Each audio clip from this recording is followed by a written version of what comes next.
Hello YouTube, welcome in. Today we're gonna be watching every single Warhammer 40k faction explained part 1 by Bricky. I absolutely love Warhammer fantasy, but I never got into Warhammer 40k. I'm a huge tabletop roleplay fan, but somehow I never really got that much into Warhammer 40k, and today we are changing it. So here we go. I was asking a lot of questions during watching. I got a lot of conclusions, but I hope you're gonna like all of it. So enjoy. As someone who doesn't necessarily serve the Messiah, but someone who can appreciate them, you will not be getting my legs today, as I will be replacing them with various things depending on which faction we are currently talking about, to add a little bit more context and possible comedy to whatever the hell I am currently doing. Okay. So, hello everybody, my name is Bricky, Hello, and this Bricky. is going to be a long video and a large project that has been going on for quite some time. This is, I need two hands for this. This is every single Warhammer 40k race in kind of a nutshell, explained, a little bit of explanation, a little bit of... Okay, I already have a question, because right now we're talking about race, and in the title we have faction. Is faction something else than a race? Can there be different faction, like one faction with two races? Or like, is it one race is always a one faction? Or is it like a synonym word to each other? Is it the same? Or does factions are made out of races and stuff like this? Warhammer is very racist, so it's almost the same. There are races with factions inside of them. Okay, so there can be one race with multiple factions. Like, let's say, the Drows in DnD with, like, the good and the bad Drows. We know the Seldarian Drows, stuff like this, right? Okay. Alright.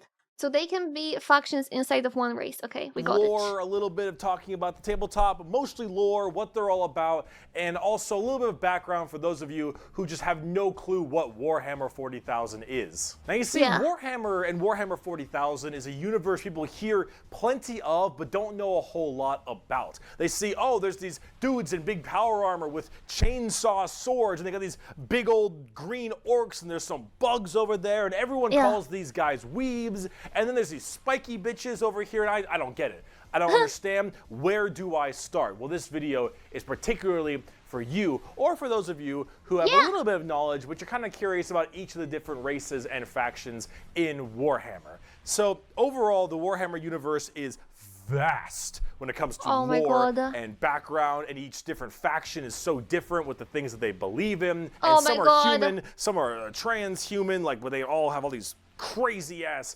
electronics on them. You've got aliens and you've got the chaos factions, and there's so much to entail that I decided to embark on this project. Okay, all the knowledge I have of the Warhammer 40k, I'm always precise in this about Warhammer 40k because the Warhammer fantasy is one of my favorite fantasies in general, but when it comes to Warhammer 40k, I only know about this chaos thingy. I used to see a lot of like really random videos about it, and I remember I was watching them because I was so curious what is it about. But that's the only thing I know anything about. Other than this, I'm a completely newbie, alright? To tell you what each and every single one of them is about, and what the Warhammer universe is about as well, to give at least a little bit of an intro to this extremely bloated but very, very enjoyable world that I and many others partake in. So, I will be explaining every single faction in the Warhammer 40k universe, at least all the factions you can play as, and some smaller factions here and there. I will not be discussing absolutely everything in it because that is a little bit much, and I'm not going to go too mega deep into the lore. I'm going to give you a pretty solid overview of each of the different factions and have you learn a little bit about them, and we'll discuss a little bit of the tabletop as well in case you are curious about that. But for this episode entirely, we are discussing the Imperium of Man because that takes up a fat chunk of Warhammer lore. Well, I need to note it out already. Imperium of Man. Okay. Imperium of Man. Okay, I'm noting everything down, okay? We're gonna get it. I'm gonna show you my notes at the end. But there's a huge chance you ain't gonna be even able to read them because my handwriting is really bad. The universe. What is okay. Warhammer 40,000? Well, the 40,000 starts off is the year 40,000, the 41st millennium. That's where it takes place, is in the year 40,000, 41,000 AD. You're already more knowledgeable. Let me read you a quote, first of many quotes in this video. It is the 41st millennium. For more than 100 years, the Emperor has sat immobile on the golden throne of Earth. He is the master of mankind by the will of the gods, and master of 1,000,000 worlds by the might of his inexhaustible armies. He is a rotting carcass, writhing invisibly with power from the dark age of technology. He is the carrion lord of the Imperium, for whom 1,000 souls are sacrificed every day so that he may never truly die. To be a man in such times is to be amongst untold billions. It is to live in the cruelest and most bloody regime imaginable. These are the tales of those times. Forget the power of technology and science, for so much has been forgotten, never to be relearned. Forget the promise of progress and understanding, for in the grim, dark future, there is only war. There is no peace amongst the stars, only an eternity of carnage and slaughter and the laughter of thirsting gods. Everything blows. And it blows fucking hard. Okay, so basically we're getting into like a really far future where the technology got so advanced, everything got so advanced that it basically almost disappeared. There's no more progress because everything from like making the rapid progress got back into the moment of complete chaos, right? Where everyone is fighting with each other for something. But where are they fighting for? That's what I need to know. Are they just fighting because they started fighting randomly and it just keeps going? I need to know. And what's the power of the Emperor? All I know is that the Emperor is like immobile corpse at this point. Anything more than this? Do we have like any more information about it, or at least not yet? I will be asking a lot of questions, okay? But you are free to answer every question I have. But usually I will just say the questions and probably just keep going. Warhammer is probably the most dark and depressing universes ever in fiction, or at least like top 3. Everything is so absurdly horrible, destructive, or overpowered that it all kind of ends up canceling itself out. It's like Dota. War rages across the galaxy. Interstellar travel is only possible due to sacrificing 1,000 souls a day to a rotting carcass of a man who you believe to be your god. Demonic gods and just... So Emperor is believed to be a god. Okay. And 1,000 souls per day, so you can travel. Okay. Demons tear open the fabric of reality on a whim. Other Xenos or even other humans end up killing each other in untold billions across the galaxy. It is a time of unending war, slaughter, and a bloodbath amongst everybody. Planets are deemed unrecoverable and are completely destroyed on a whim. Everything sucks, but that's like the charm of it. See, everything in Warhammer is evil, but being evil is kind of fun. Like, humanity in its own right is a xenophobic, prejudice, and religious zealot group that kill each other just as much as they kill all of their enemies. And they're like mid to high tier evil on the evil scale of Warhammer. Nobody is good. No matter who you are, everyone is some flavor, some color of evil. Whoever you pick, you are going to be the bad guy. But that's the fun of it. Because being the bad guy is badass. Villains are cool. They look cool, they got cool outfits, they got cool weapons, they got cool armies. Villains are cool, man. And when everyone is a villain, everyone is pretty cool. That's what makes this so charming, is that everyone can be the bad guy. So let's start off talking. Yeah, I wouldn't agree with it, honestly. Because I don't think just being bad in its own is cool. Starting with it, I believe, there's always some kind of like virtue in being good. But I can totally understand that in universe where everything is already bad, you're gonna be bad as well. And I do absolutely love it. I think that's something that I really love in Witcher as well, that in Witcher you ain't always good, and usually you need to pick like the lesser evil. And that's a huge charm, in my opinion. I love when the universe is just completely rotten from the core, you know? Like, the entire society there are rotten. Everyone is bad in some way. I do like it. But I wouldn't say being bad makes you cool automatically. It's this entire, like, thingy about, you know, everything is bad, so you're bad as well. Because if you wouldn't be bad, you would be at disadvantage right away. About the main bad guy, quote unquote, the Imperium of Man. His hair, whack.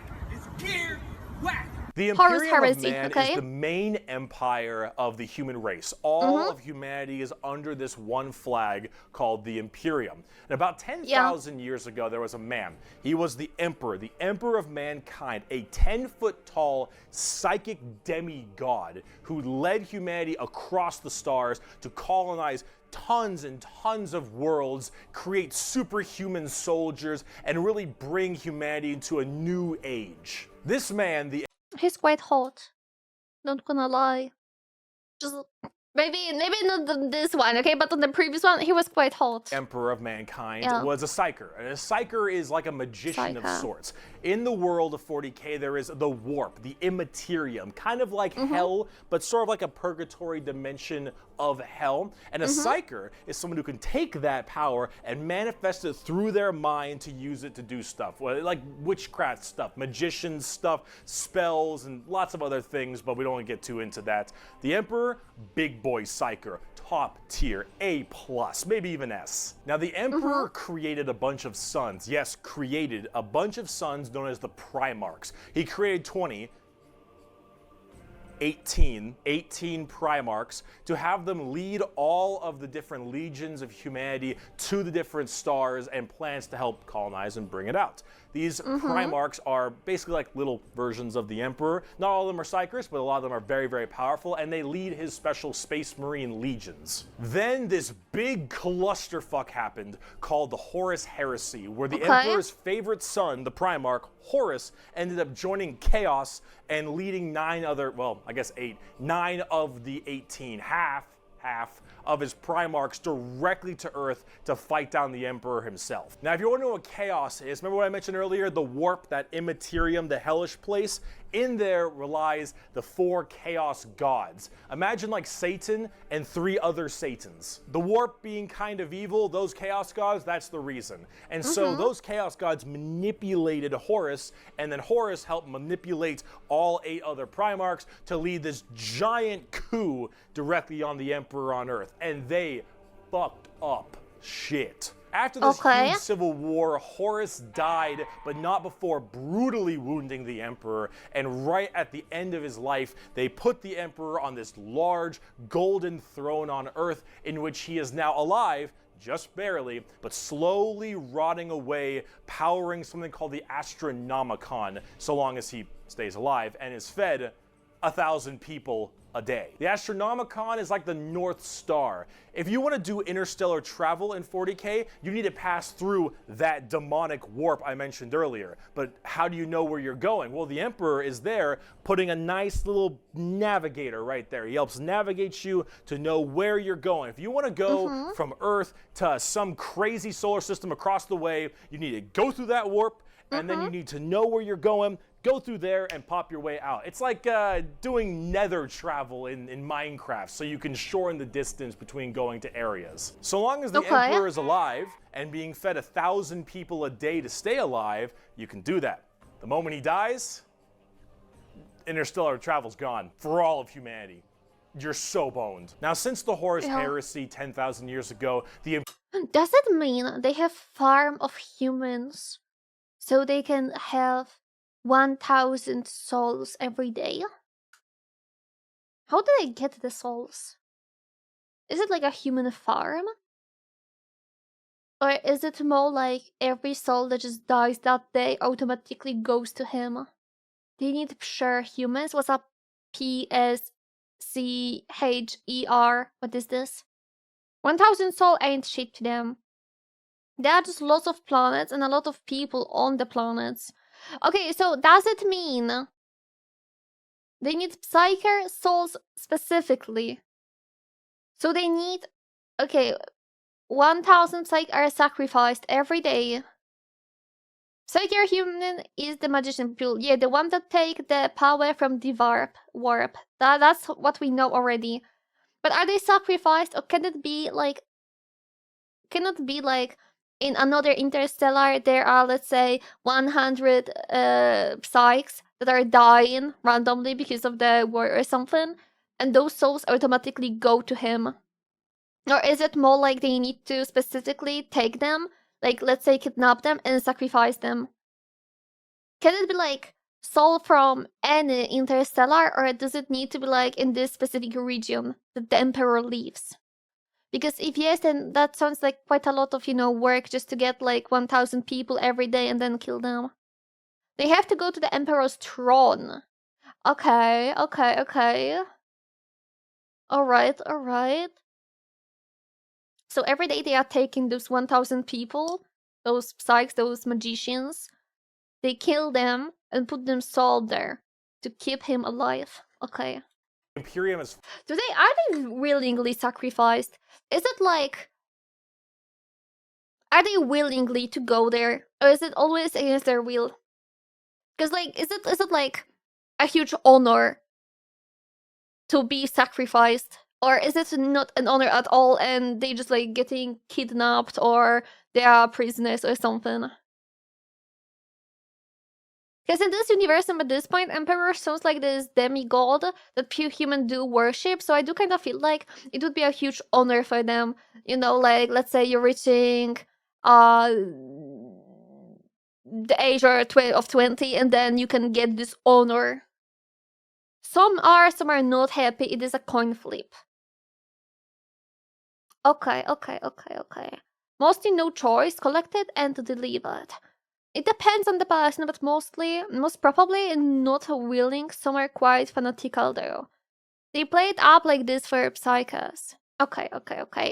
Fallen from grace substantially. All technology has started to dwindle and die. There is now giant fundamental religious extremists that now believe the Emperor of Mankind was a deity, a true living god, which is probably the last thing the Emperor would have wanted to be remembered for. So now you have this thing called the Ecclesiarchy, which is this giant church entirely devoted to spreading the good word of the Emperor. He is now the Holy Emperor God, the God Emperor of mankind, and all of the Imperium has taken up worshiping him to the fullest extent and killing anything that isn't humanity in his name. The Imperium has this futuristic gothic tone to it and a hefty religious zealotry to them.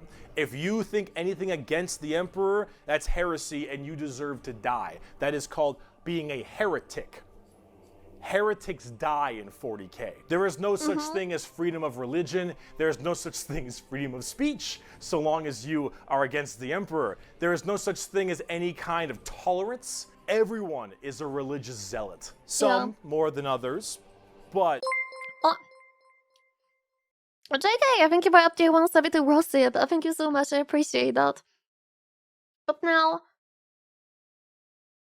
I can totally understand this entire religion thingy, because usually every time in this kind of really uneven times, people really do put a lot of the emphasis on their religion because they need to believe in something or in someone, so they can have any kind of like motivation to keep going, right?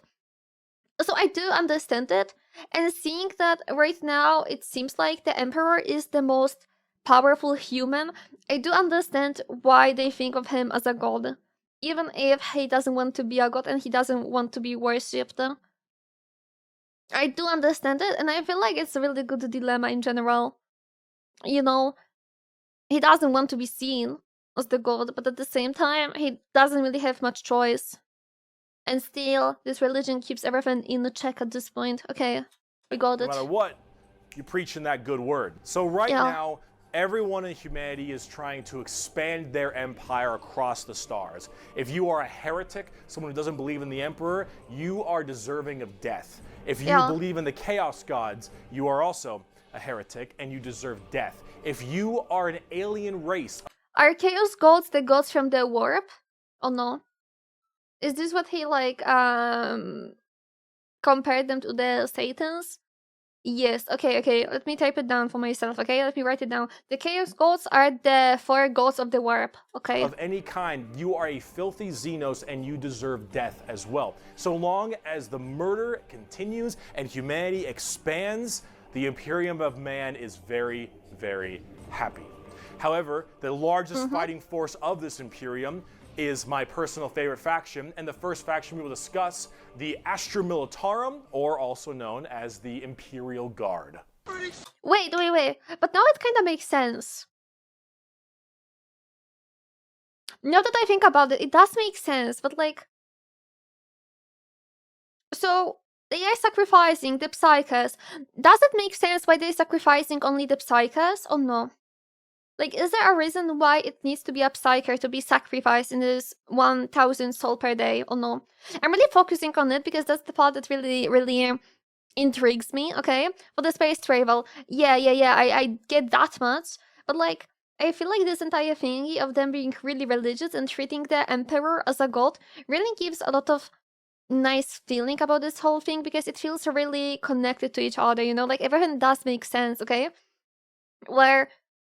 even if the Emperor is a Psyker as well, right? And uses the warp power as well, is it seen that the Psykers on its own are already heretics because they are Psykers, or no? Because they do use the energy from the warp. They use the power from the warp. No, okay, so the Psykers on its own are not heretics because of their using the power. So, how is it seen in the universe? Because what matters is whenever you believe in the God Emperor, okay? Okay, but what's the people opinion about the Psychers then? Listen, I told you I'm treating this really seriously. I really want to get into this universe. Because I already like it. Imperium strictly regulates Psychers. Okay, but like, what's the normal human or soldier's opinion about the Psychers? Is it like, oh, whatever? Oh, we need them? They don't like them. Why do they not like them? Most people do not like Psychers. Okay, but why? Is there like any reason? Or is it more like it started as a, let's say, stereotype about something and it just kept going? People are apprehensive of them. Because it's like Burn the Witch. Okay. I gotcha. Let's continue. Shit now, man! You finished? That's it, man. Game over, man. The Imperial Guard is the main fighting force of the Imperium, and in a world of horrifying creatures, galactic monstrosities, the literal demons themselves breaking through the fabric of time to kill you, the Imperial Guard are untold billions of regular men and women wearing modern day like flak armor with a laser rifle. This is the humble las gun, the main weapon of the Imperial Guard. It fires superheated plasma lasers at an extremely fast fire rate. It is reliable, never jams. It can blow off limbs, giant holes in concrete. It is overall an extremely devastating weapon in modern day.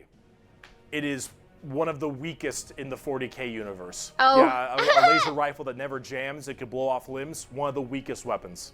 That's the world we're in right now. But who cares? Because the Imperial Guard has, in each battle, 500,000 of these men and women. 30,000 large armored tanks, 10,000 artillery batteries. The Imperial Guard wins through sheer numbers and firepower. They kind of have this World War I, World War II style aesthetic with legions of guardsmen as well as high company commanders and generals on the field along with them, and multiple kinds of troops. A normal Imperial Guard battle starts off with artillery, long lines of artillery, cracking the crust of the planet underneath the enemy's feet. And as this barrage continues, hundreds of thousands of guardsmen, a sea of guardsmen surges forward, firing and charging at everything possible while the planet rumbles as tanks roll up behind them. Gunships block out the sun and tanks block out the dirt with the steps and hoofprints of millions of guardsmen. It is through numbers and sheer sundering firepower. They are the first and last line of defense for the Imperium and make up a huge bulk of the battles. The Imperial Guard is also made up of tons of different kinds of regiments. The Catachin jungle fighters live in a death world that's more hospitable than almost any firefight they'll ever get into. So they just have this steroid-looking, giant knife, Rambo Predator-looking sons of bitches, where nothing is anywhere near as scary as a simple knight on their home planet. You have the Valhallan Winter Soldiers who haven't felt their toes in 300 years, the Mordian Iron Guard who are more interested in making their shoes shine than actually fighting a battle, and then of course the big one, the Cadians from Cadia. The biggest export of guardsmen in the entirety of the Imperium. You will fire your first gun at 5. You will disassemble and reassemble it at 10. You will have pounding artillery drills day in and day out at 15. And you'll fight your first Swarm Lord at 16. And if you mention Cadia, you will burst into an unrelenting amount of tears and sadness like I do daily. To quote, I have at my command an entire battle group of the Imperial Guard, 50 regiments including specialized drop troops, stealthers, mechanized formations, armored companies, combat engineers, and mobile artillery. Over 500,000 fighting men and 30,000 tanks and artillery pieces are mine to command. Emperor, show mercy to the fool that stands against me, for I shall not. The Imperial Guard are my personal favorite faction in 40k. They're the army I collect the most, the ones I enjoy playing the most, and the one I enjoy in the lore sense a lot. There's something about just a regular man with a laser rifle being told to charge the horrors of this universe and willingly doing so for his god emperor. It's just poetic. They actually represent... It does really reminds me of the entire, like, almost every war, literally every time. You know, just giving the normal person a weapon and just tell them to charge. Literally, I would say almost every war looks like this right now, you know?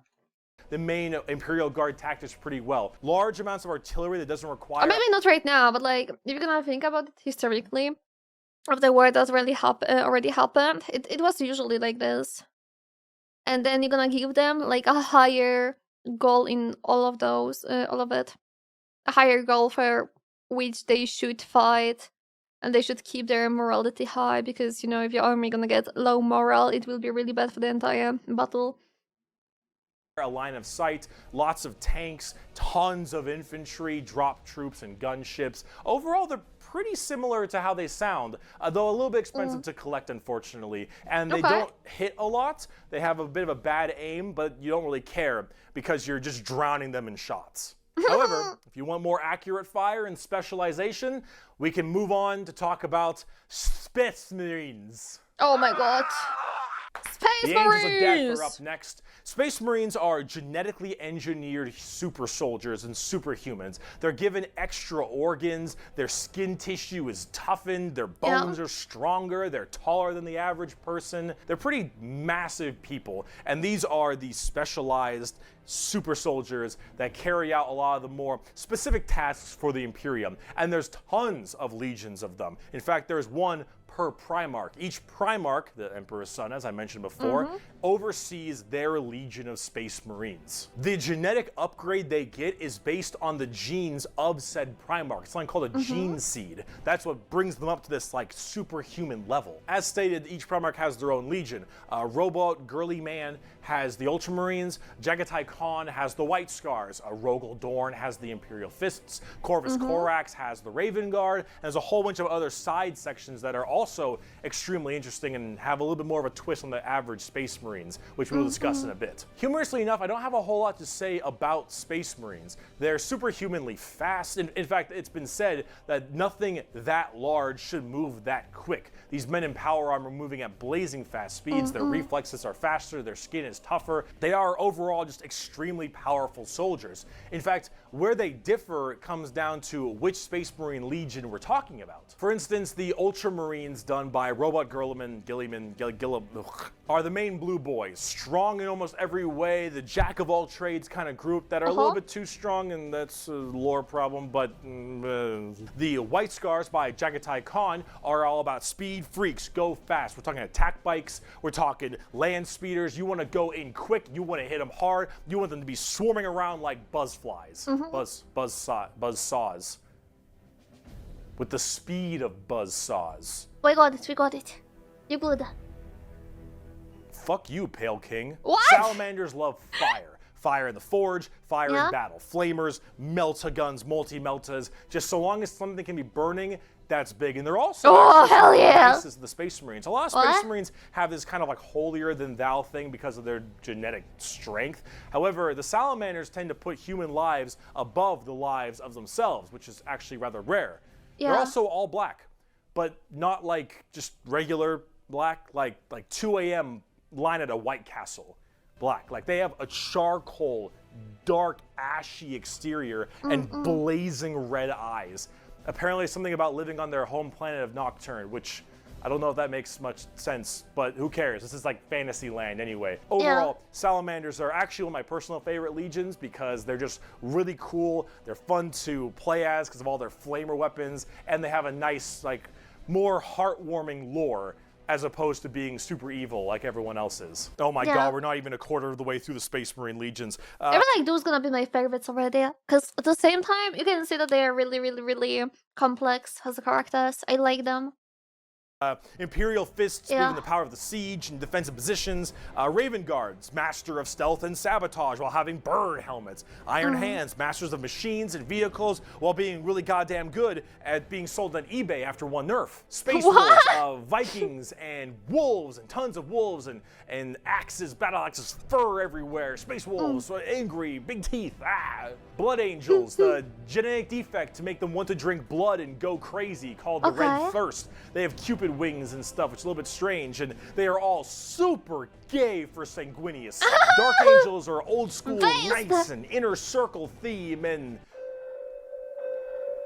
Are you a heretic? Me? No, never.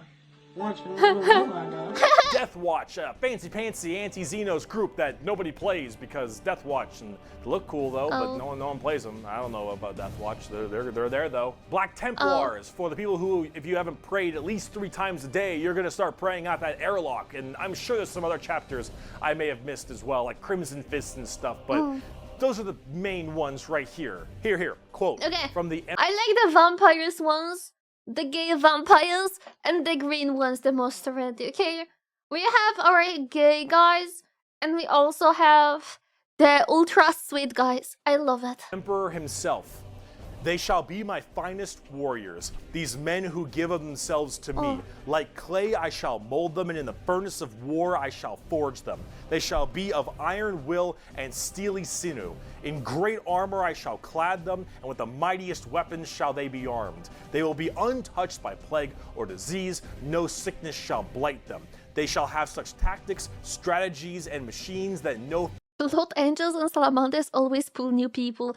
I can completely see why, because listen, in all of this, they sound the best already, you know? Because at the same time, you can be a vampire, and at the same time, you can be a good guy with a lot of flamethrowers. Let's go. I already love them all. Foe will best them in battle. They are my bulwark against the terror. They are my defenders of humanity. They are my space marines, and they shall know no fear. And on the tabletop, they fuck. Oh, they fuck hard. As of making this video, Space Marines are laughably strong. That might change at some point, but overall, Space Marines just have it's like a Swiss Army knife, a tool Wait. Doesn't mean you're still getting updates for this?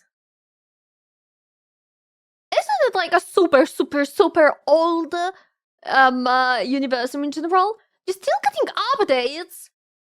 Wait, how old is that game? How old is the Warhammer 40k? Didn't someone said like it's like 90 years old? Almost 90 years old. And you guys are still getting updates. You're still getting like patches, debuffs, buffs.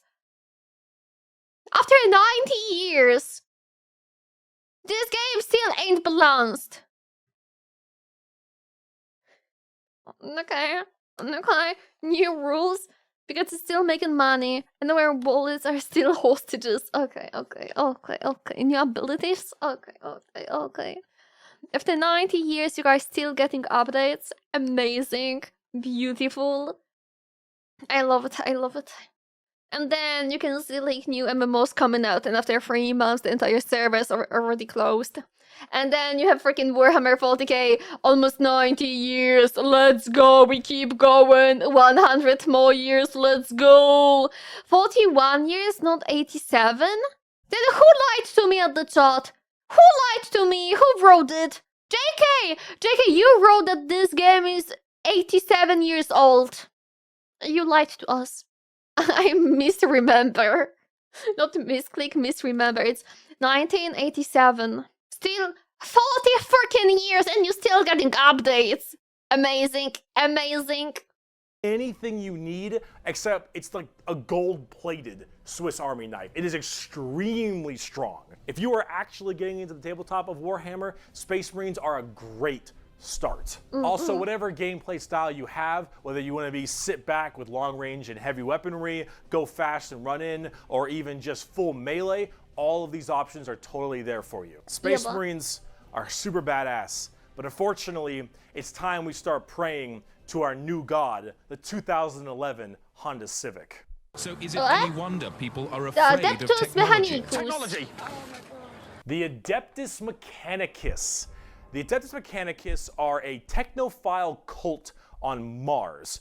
Now, these people are a little bit weird because they don't actually really believe in the Emperor of Mankind. And you might think, oh, whoa, Berkey, that sounds like some heresy.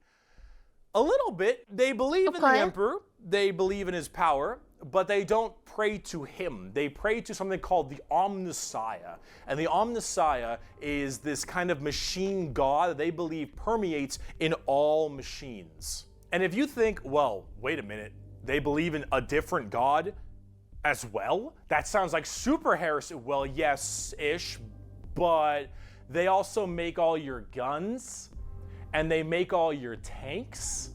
Yeah, so you cannot kill them. Everything that you have. Yeah, you cannot kill them. So you can't really tell them to fuck off? Yeah. Because you're not gonna win nothing if you don't got stuff to shoot people with. You cannot piece them. Their Omnissiah at least makes sense from their standpoint. They believe it to be a deity that permeates through all. Does it mean the Space Marines are basically cocked up and they need to like police the Adeptus Mechanicus, or else they will get no weapons? No weapons. No maidens, no bitches, no weapons.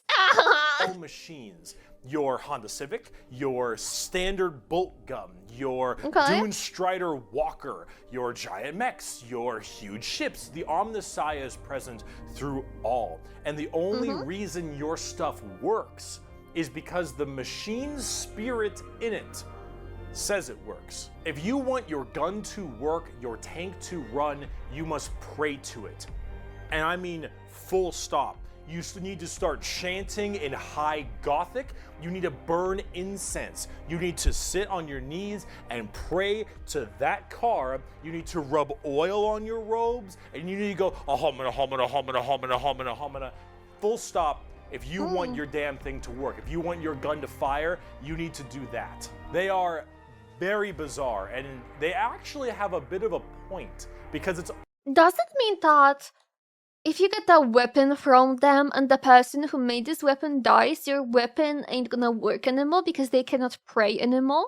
Or if the weapon is already created, it doesn't matter, and you just need to pray to make the weapon, to make something, and then once it's done, it doesn't matter if they stop praying. Because the way he said it, it sounded like they need to like non-stop do it. You just have to pray to maintain it. So you just need to like pray from time to time. Okay. Obviously working. And if you look at them, I don't know how that works. So they obviously know something about what they're doing. The most notable member of the Adeptus Mechanicus is Archmagos, whatever, Belisarius Call. Look at this dude. Look at this dude. Yeah, he's cool. Yeah. This is the group we're talking about. These are these weirdos. Here, the Omnissian Creed.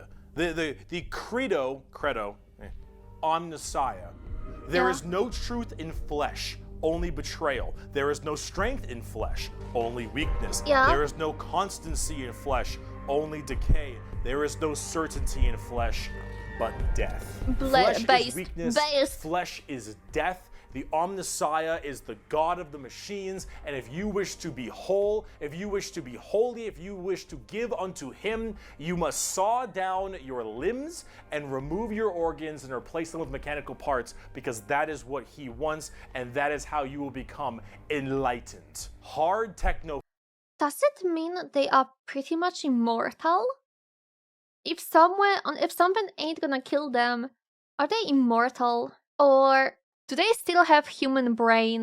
Because even if their body is immortal, their brain gonna die eventually. So if they still have the human brain, they still gonna die eventually. Probably after a bit more time than other humans. You know, if nothing gonna kill them. But still, they gonna still die eventually. They die quite frequently, just not from old age. Yeah, right now we're talking about perfect scenario where, you know, they are just like sitting in their workbench or something all their life, stuff like this, okay? Like, right now we're just talking hypothetically, if there would be no wars, no battles, anything, right? Like, how long would they live? Because that's kinda interesting to me. Because what they're saying right now, you know, this entire Adeptus Mechanicus class, right? I'm gonna call it a class because I don't know if I'm supposed to call it a class or a human or a race or something, because technically speaking, they are still humans. They just have a lot of mechanical stuff in them, right? So. The oldest is 10,000 years. So technically, if something ain't gonna kill them, they are almost immortal. At least by our current standard, where we think that, you know, human life is around 100 years, right? Maximum. They are pretty much immortal by our standards. Kyle is the oldest guy. But if he survived 10,000 years, that means Alder can also do it somehow. If they're gonna pry hard enough, they're gonna survive. Their priests are tech support. Yeah. Call it a branch? I wouldn't call them a branch, because in the end, they are completely another faction. Yeah, calling them a faction is better. That's the word I was lacking. Here we go. Files mixed with religious extremism. Yeah. Adeptus Mechanicus. Now, for their army side of things, they are with the Scutari. The Scutari operate with very bizarre weaponry and lots of different kinds of vehicles, tanks, and different people in between. They're very weird, but they have extremely wacky and enjoyable, and in fact quite effective, both in the real game and in the lore, weaponry and gear. Overall, as an army on the tabletop, they're very weird and have a whole bunch of different shenanigans, but if you like kind of that quirky, wacky techno thing, I'd give them a pickup. Hell, yeah, this they're is nice. So paranoid. I gotta keep going. They're so paranoid and crazy. These Dune Striders you see right here, one guy was able to make them work. One guy, and he died. And they're so scared they'll never work again that they keep them on and they never turn them off, and they run around in a circle the whole time until they leave them, and then they corral it and they go into battle. Yep. Best. The Adeptus Mechanicus. Now, if I you love want it. to I talk about absolutely faith, love it. Though, That sounds like how, when I had my old laptop, I was scared because it was really hard to turn it on after some time, and I decided I will never turn it off because I don't know if I will be able to turn it back on, so I just kept it going non-stop. I understand how do they feel, okay? Let's talk about the Sisters of Battle. A simp has fallen for an ego. The Adeptus Sororitas. The Sisters of Battle of the Adeptus Sororitas, if that's how I pronounce it correctly, is an all-female group of battle sisters going through the ecclesiarchy section of the Imperium. The ecclesiarchy is, of course, the church. This is, imagine a private army of the church, which is scary. And it is. The Sisters are an extremely zealotous force, and they take this to a full extreme. They believe in three main things: faith, martyrdom, and fire. Through the Bolter, the Flamer, and the Melta, the Sisters of Battle are extremely potent at taking out Chaos and Heretics. Mainly Heretics, because as they are a fighting section of the Ecclesiarchy Church, that's the big thing they want to kill. Any form of heretic will face the Emperor's justice through those three main weapons, the Bolter, the Flamer, and the Melta, and they will do so with extreme prejudice. Literally. They are the closest things we have to nuns in space. And I'm talking hardcore nuns. They carry holy fire on their backs. They have holy books and sigils all across their armor. Their main battle tank is a fucking pipe organ missile launcher. They have small babies that they have removed their brain capacity to make them live. Wait, I'm so sorry, but I see Vic sending me this right now. Imperium Girls full song, Warhammer 40k song parody. Is it about the space mummies? Greetings, loyalists. Let's travel the warp. I know a place where the heretics won't get us. Right, pure and true. With the strength that is enormous. United, me and you. Standing with mankind's master. Demons shrink and flee. When they see what makes us free. You can travel the warp, but nothing comes close to the golden throne. Once you march with us, you'll be reborn in faith. Imperium girls, we're unforgettable. Faith and fire, made on top. Holy flame so hot, we'll melt your heresy. Imperium girls are undeniable. Find fresh fierce, we got you on lock. See no scum, prepare to put your hands up. Reap diamonds here. We don't mind butts on our stilettos. We fight day and night, singing hymns on the bucks. You could travel the warp, but nothing comes close to the golden throne. Once you march with us, you'll be reborn in faith. Imperium girls, we're unforgettable. Faith and fire, ceramide on top. I absolutely love it, and I love that it was probably made in MMD. I love it so much. Let's come back, I'm so sorry. Little servant cherubs to fly around and give them ammunition and shit. They drop churches from low orbit as mini drop pods onto battles. They drop churches into battles and they blare war hymns. Wait, actually a second. I will give you this on the repeat and I will just go to the toilet real quick, okay? I need a small toilet break, okay? I need to go and pee. I drank already too much coke. Give me a second. Here you go, listen to this when I'm gone, okay? Holy flame so hot, we'll melt your heresy. Imperium girls are undeniable. Find fresh fierce, we got you on lock. See no scum, prepare to put your hands up. All armed, fit and ready. Buckle up, cause Imperium scrim. They fight on the front. These are the girls I love the most. I love their smile, but their precious heels dumb. Arm them, help them load their mags. The girl's a queen. She drive a tank, her hair's in bleach. I'm okay, I won't play. I love her face, just like I always say. From Terra to McCrag, all the forces of chaos must turn to slag. Eternal legions marching out. All those Xenos turn and rout. Chain swords, vultures, power blades, and more. Just the tools of our trade, that's what we're there for. Celestine, my lady, that fully geared body. I always admire your faith, cause you're the champion of the human race. Imperium girls.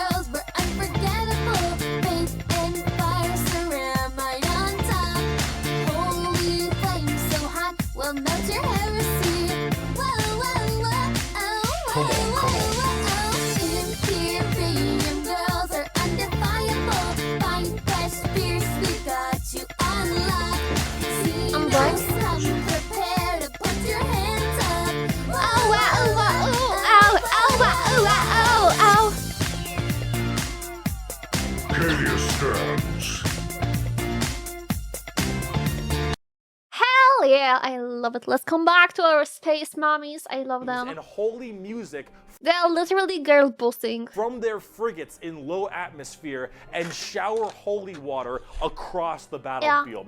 These are the people you are dealing with, and they're fucking awesome. They can literally stave off demons on the tabletop because their faith is that strong. Remember the warp, the demons from the warp? Well, the warp also manifests in your mind. All of your emotions, negative and positive, go through the warp. It's the immaterium, the place of all things. So if you are that mentally fortified, that mentally strong, you can stave off horrifying demons. And all these girls, not a crack. Not a crack in that mental armor. Now, as much as a meme as they are, and as much as their models look a lot like Ongo the Bloglian, which I can't unsee anymore, I gotta say, I love their design. I think they're extremely cool. Based. They're another army that I'm currently collecting. They just released a whole new line of figures very recently, and they look wonderful. Everything from Celestine, the living, literally undying saint, from the triumph of Saint Catherine, which is literally a funeral procession as a model, those organ tanks I mentioned earlier. This shit is the most over-the-top badassery in a lot of the Warhammer universe, and goddamn it is it over the top. But Sisters of Battle are so cool. While I'm a guardsman at heart, this is such a cool faction. By Bolter Shell, Flamer Burst, and Melta Blast, the mutant, the heretic, and the traitor alike are cleansed of their sin of existence. So it has been for 5 millennia, so shall it be until the end of time. And speaking of burning demons. See! I can fight! The Grey Knights are the first army I actually collected back in 7th edition. The Grey Knights are a super secretive and much more old school look at power armored knights, except they are all psychers. All of them have that crazy space magic magician shit. For every 100,000 guardsmen, there's 1 Grey Knight. For every 10,000 Sisters of Battle, there's 1 Grey Knight. For every 1,000 Space Marines, there's 1 Grey Knight. Grey Knights are the strongest of the strong, both in mental will and absolute just strength. These are Space Marines that are all high-level psychers, all of them able to specifically do one goal, and that is kill demons. The Emperor believed that the demons of chaos were the #1 threat to the Imperium, and he probably is right. However, this group is entirely based on doing that through a myriad of tactics. Coming from the planet, or I guess the moon, of Titan in the Sol system, the Grey Knights are thrown through extremely rigorous training and are as clear of mind and soul as they possibly can be. Since the demons of the warp are the warp and your mind projects to the warp, people can go insane very fast, especially lower level psychers. These Grey Knights need to be able to harness the warp in the presence of demons and stay perfectly sane. One of their characters, one of my favorite characters, is named Castellan Crow. He has a demon blade, the black blade of Mahamahama, and he has to have it on him because it tempts everyone nearby, constantly beckoning them. Use my power, use my strength, suck my penis, whatever the possibility. And so he has to keep it on him all the time as this thing whispers to him consistently, and he has to stave it off forever, being alone in his chambers or on the battlefield, because bro, that's the Giga Chad. I don't care, but that's literally the most Giga Chad character we could ever get. anyone who gets too close to it might be tempted a little too hard. He is that pure of heart and mind, and all the characters in the Grey Knights are basically like that. The only issue is that Grey Knights have a scorched earth policy, more ways than one. If they're fighting demons, demons corrupt and make people crazy. So if I'm a guardsman and I'm fighting demons and the Grey Knights arrive and kill all the demons, I'm a risk. And so guess who's not making it out of there? On the tabletop, they're very strike fast, strike hard kind of people. They teleport all around the place. They are fast strike groups, small amounts of models because they're so dang strong. You only have so many characters, but with it, you get in there, you're very tough, very tanky, you hit really hard, and you try to bounce around the battlefield quickly, but you don't have numbers, and so every dead Grey Knight hits really damn hard. They're fun, though, if you like that kind of fast-striking kind of army. Oh, and also, Caldor Drago is a thing. We're not even going to get into Caldor Drago. All right, that is, oh my goodness gracious. I am the hammer. I am the mail about his fist. I am the spear in his hand. Though we are lost, I am the shield on his arm. I am the flight of his arrows. I am the hammer. I am the sword. I am the shield. I am a soldier at the battle at the end of time. Grey Knights are pretty hardcore. They are as holy as you can get for a Space Marine. If you like Space Marines and you want to, you know that they're holy enough, you want to be holier? Grey Knights. Now, if you want to be holier and big, let's talk Imperial Knights. Ooh! Do you like gigantic walkers the size of homes? Or Not gonna lie, I was writing so much stuff down that my hands already got tired, and now I'm stopped even writing anything. But that's okay. I'm having so much fun that I believe even if I will forget something, I will still have time while rewatching the entire video, because it's actually enjoyable. Sometimes when we're picking like videos to watch or something, it's quite hard to say if we're gonna enjoy them, right? Like, you ain't gonna enjoy everything, right? And when it comes to fantasy universes, as well, you ain't gonna enjoy everything. There are some universes that I personally don't enjoy, and I know a lot of people do love them. So I was a bit scared when we made the entire idea of like making one stream only about learning the Warhammer 40k lore, factions, anything like this, right? I was kind of scared that I ain't gonna like it. But I absolutely love it. And it's not usual thing for me to say that I love something so much already when I just started getting into it. And I love it. I love it. Absolutely. Hell yeah. medium-sized buildings. Do you want to kill heretics, but you want to kill like 40 of them per turn? Do you want a gigantic old-school knight noble house style of walkers with giant chainsaw arms? Then you got Imperial Knights.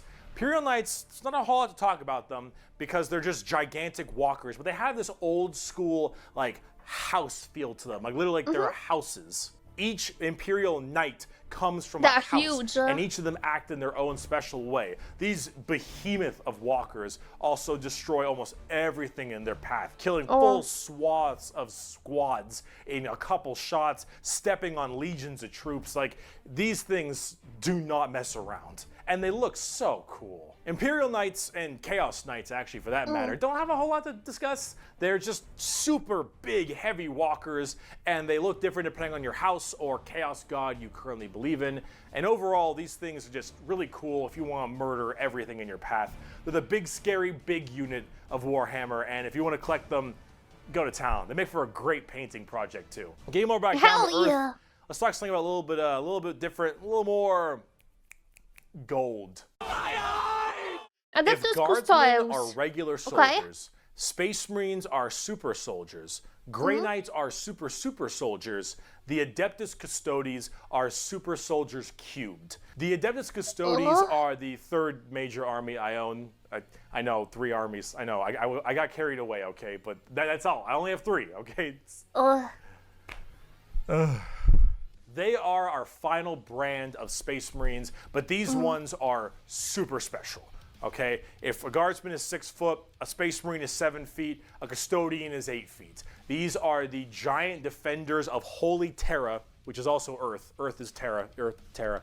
Okay. Themselves. These are the people that literally guard the Emperor's throne room, hence Custodes. These boys protect the Emperor's throne room at all times and are literally like handcrafted people. They're not humans brought up by a gene seer or something. These are all handcrafted super soldiers.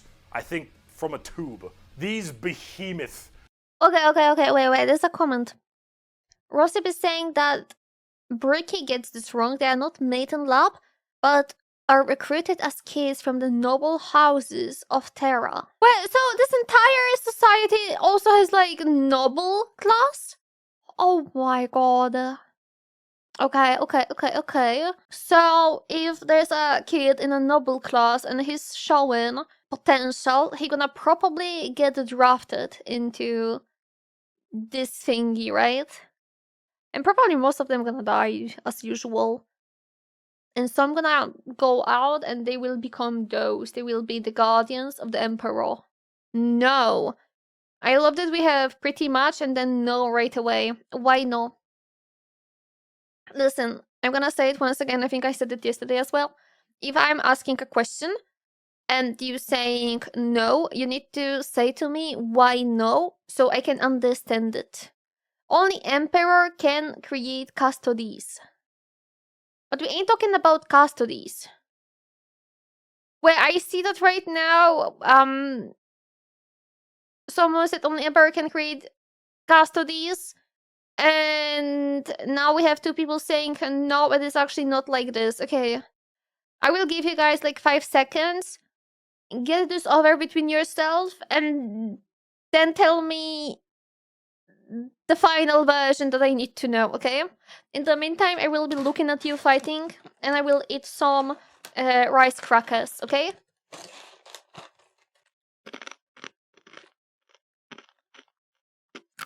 They're still getting made. Okay. Editor pastor here 5 seconds later. Yeah. Crunchy. Okay, but they are still getting made. The Custodes. So this group. Yeah? Okay. We got it. We're going back to the video. Of men are like 8 feet, 8.5 feet tall, and functionally immortal. They stand still, spear in hand, for hundreds of years without the need to sleep and barely even the need to eat, watching over the throne room and every other area of Holy Terra. And we don't talk about female Custodes. Why we not talk about female Custodes? Why we don't talk about them? Why we don't talk about them? Elaborate. No girls allowed. They aren't big enough. New lore addition. Quite contentious. They used to be. They used to just be dudes. That was a whole of drama. They are known, but GW tries to push an agenda. There were controversy about old lore. So if I understand it right, in the old lore, there were only men's. But in the new one, girls are allowed, or no? Or is it the opposite version? Right now I got like a huge ass message from Vega at the Discord that comes straight from the Wikipedia about it or something. The process of creating Custodes. I don't think I want to read it right now. Correct. Okay, so girls used to be and now girls are and that's it, right? Okay, I gotcha. For their entire purpose in life.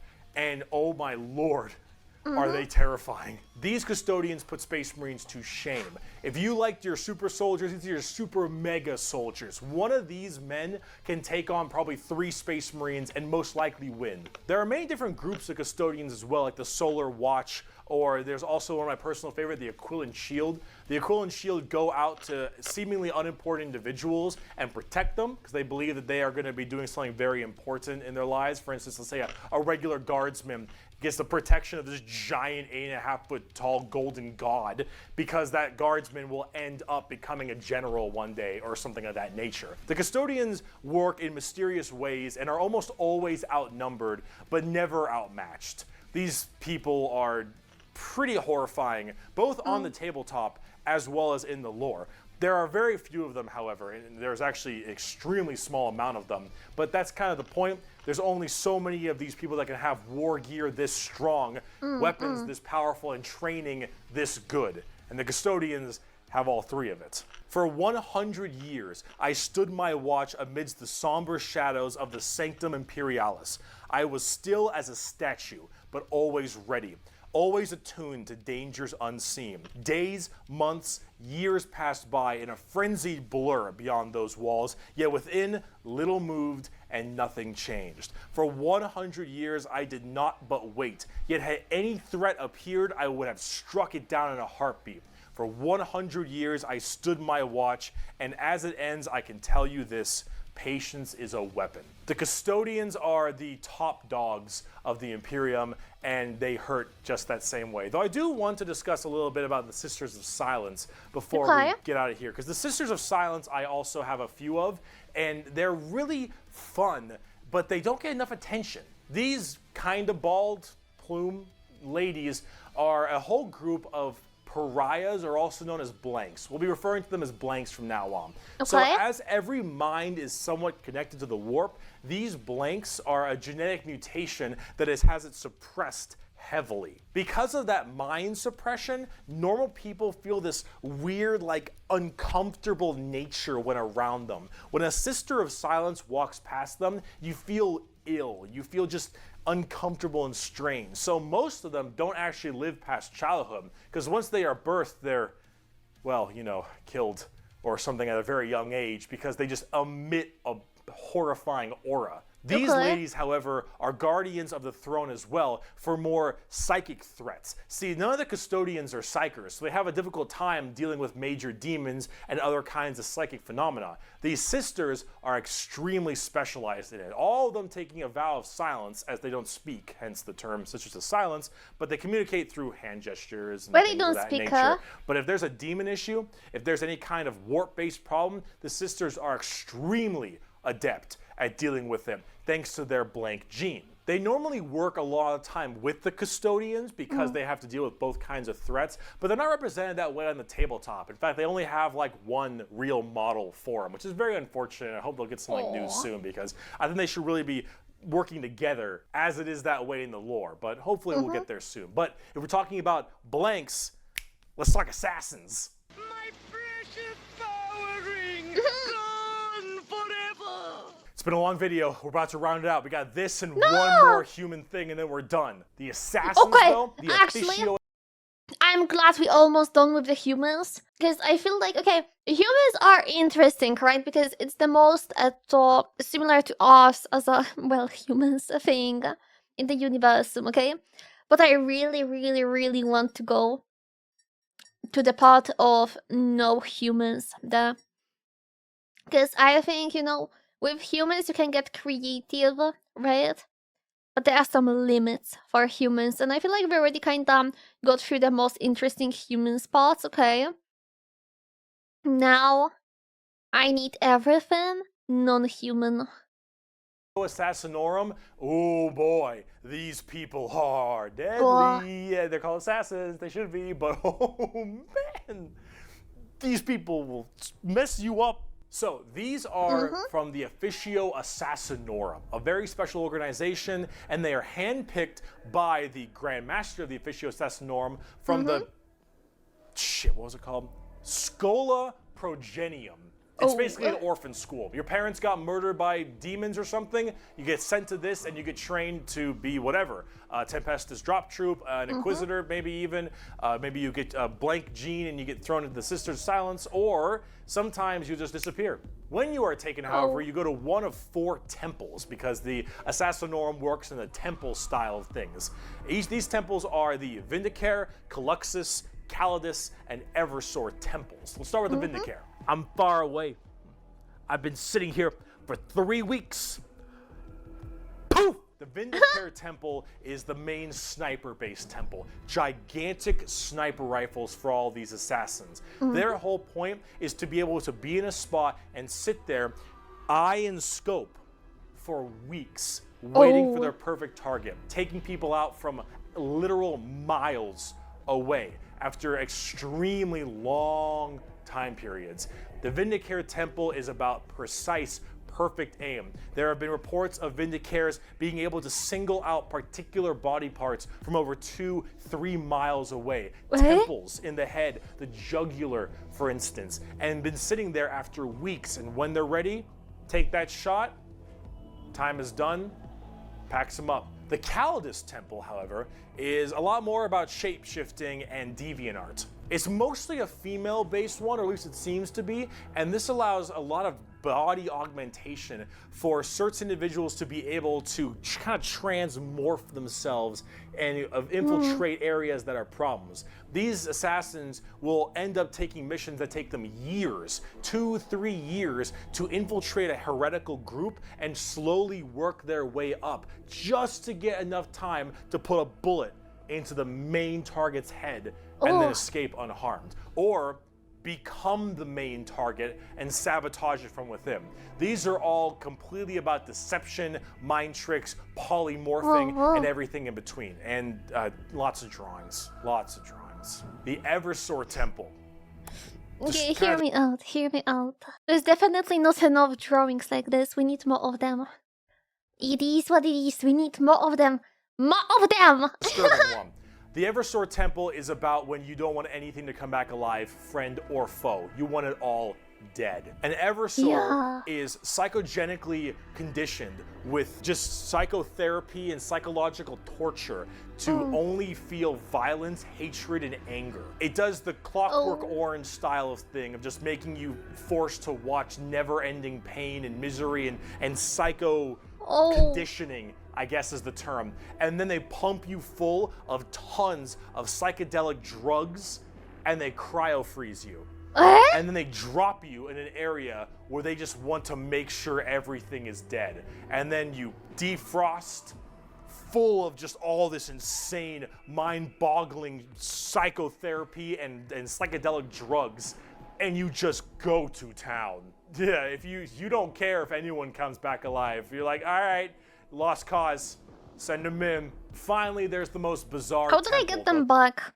How do they get them back? Do they, like, get the sniper to kind of, I don't know, put them to sleep or something? Or no? They don't? So they just, like, send them and they lose them. It's a one-time event. They just send them and eventually they're gonna die on their own. The drugs in their system kill them, okay?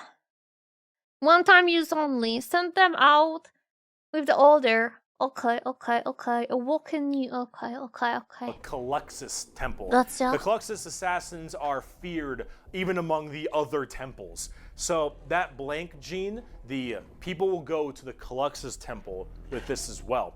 And this is where they can harness that to be massively anti-psyker or even just anti-regular people. They're seen with extreme fear and distrust among many, many people. They're described by the Eldar, by quote, as being pure evil. Imagine that uncomfortable feeling from that blank gene I mentioned, and then imagine them being taught and given equipment to amplify it by 100. If normally regular people feel uncomfortable, now they are basically akin to being a siren wailing directly in your ear. And if you're a psyker, oh no. The sheer presence of a Caluxus assassin is enough for you to tear your skin off. You will rather gouge your eyes out and rip your nails off than even being near this person. The Caluxus assassin is when you want psychers to literally lose their minds, and they will go on their knees and ask you to gun them down because it is a suitable choice over being anywhere near you. The motto of that temple is, "That which is unknown and unseen commands the greatest fear." Now, for the tabletop, assassins aren't that special. You can call them in no matter what Imperium faction you are, and they do a lot of work for themselves, but at the same time, they're very specialized and require a lot of finesse. And they work the way you generally want them to, though. You want to cause some distortion and weird stuff, you take a Custodes. You want to just murder swaths of infantry and then blow up Eversor. You want to kill that one guy, Vindicator, and if you have a lot of psychers, Caluxus. It's a nice little, they sound like a really good weapon against humans, basically. But do they work against other classes, other factions than humans, or not really? Because, you know, I guess probably humans also fight with each other there. But do they fight with anything more than just the humans, or no? Yes, and they often do. So you do fight with other... Okay. I'm asking because at this point we didn't really learn anything more than the beginning about the chaos thingies. Jack of all trades if you have a specific thing you want to kill. And you get to choose which is really fun. But now, let's talk about the last human faction. We can round this video out before we do part 2. The Inquisition. Yeah. We have a lot to talk about with them. On the subject of heresy. Oh boy. Where do I even begin with the Inquisition? Take every secret police you can think of. The KGB, the Gestapo, the CIA, FBI, any of these kinds of people. And then mark it up by about 10 and give them the most power in the entire Imperium. You know what? How about this? This right here, it's not just a quote. This is the Imperial motto, the motto of the Inquisition. I apologize for my bad pronunciation. Innocentia nihil probat. Innocence proves nothing. The most powerful organization in the Imperium, the secret police, their #1 motto is innocence proves nothing. The Inquisition. It reminds me of random conversations with my grandma about how about old communistic Poland, you know. It kinda reminds me of the talks I had with her about those times. Just a tiny bit, you know? Just a tiny little bit. Inquisition goes around like the secret police or like detectives to find issues in the Imperium. And they have different ordos depending on which one we're talking about. The Ordo Hereticus, the Ordo Xenos, the Ordo Malleus, for instance, and a whole bunch of other ones. Hereticus is obvious, they deal with heretics. Xenos tries to find alien threats, and Malleus is demons. They all have different specializations in what they're trying to go for as this Inquisitor. And that's what they're called, Inquisitors. Each of them, as an Inquisitor, has their own free reign to do as they wish. They may have a ship and a crew, and they go out to find problems and interrogate people a lot. They are above the law in every department over Space Marines. Now, the Space Marines might argue against them and stuff, and there might be a lot of blowback, but technically they are above them as Inquisitors. They are looking to investigate and figure out coups and cults and demonic incursions and possible Xenos issues like gene stealers or a new threat coming into an area. They're about learning that stuff and actually doing detective work. And memes aside, they're pretty good at it. The Inquisition having all of this power does make them a little bit power hungry and frantic sometimes. And yes, it is still a bad thing, but most of them are pretty good at their job. And they spend a lot of time being very diligent to make sure that all of these leads they follow are proper and correct. They're basically space detectives with just enormous power. And sometimes a bit of a power complex. And we haven't even talked about Exterminatus yet. Exterminatus. Yeah? Exterminatus is deeming a planet unfit to be saved.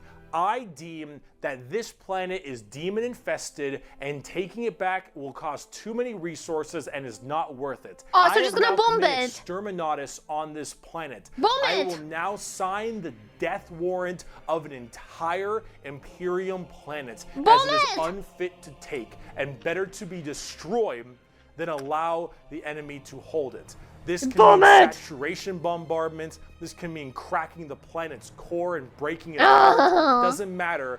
Render this planet inhospitable to all life. Yes, the innocence proves nothing people are the only people who can choose this planet must die in its entirety. Yeah, you're playing the villain. Now, it is memed a lot, but most Inquisitors are very rare to do Exterminatus. Exterminatus is a very crazy thing. There's only so many worlds that you don't want to destroy all of them.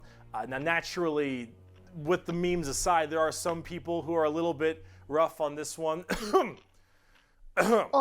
But most Inquisitors generally don't like to do Exterminatus a ton, but it is an option they have. And it's a crazy option when you think about it. Secret Police Inquisition are unfortunately not represented on the tabletop very much. You generally kind of put one in your army if you feel like it. You have a couple special options there and some side content, but they're not really fleshed out very well, and personally they need a lot more stuff put in there, and they really need a lot more effort.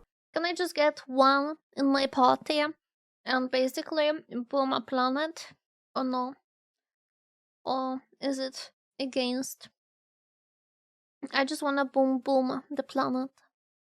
I don't want much more. I just want the boom boom boom boom. Ay ay ay. Put into them, and they're not quite where I want them to be. Overall, the Inquisition makes for a lot of the best storytelling as well, because it's a little bit hard to talk about a big story of a whole bunch of space marines killing something, right? Yeah. It's just a big battle story. It's not as interesting. Having that intrigue and that moral dilemma that an Inquisitor has makes for a lot better media.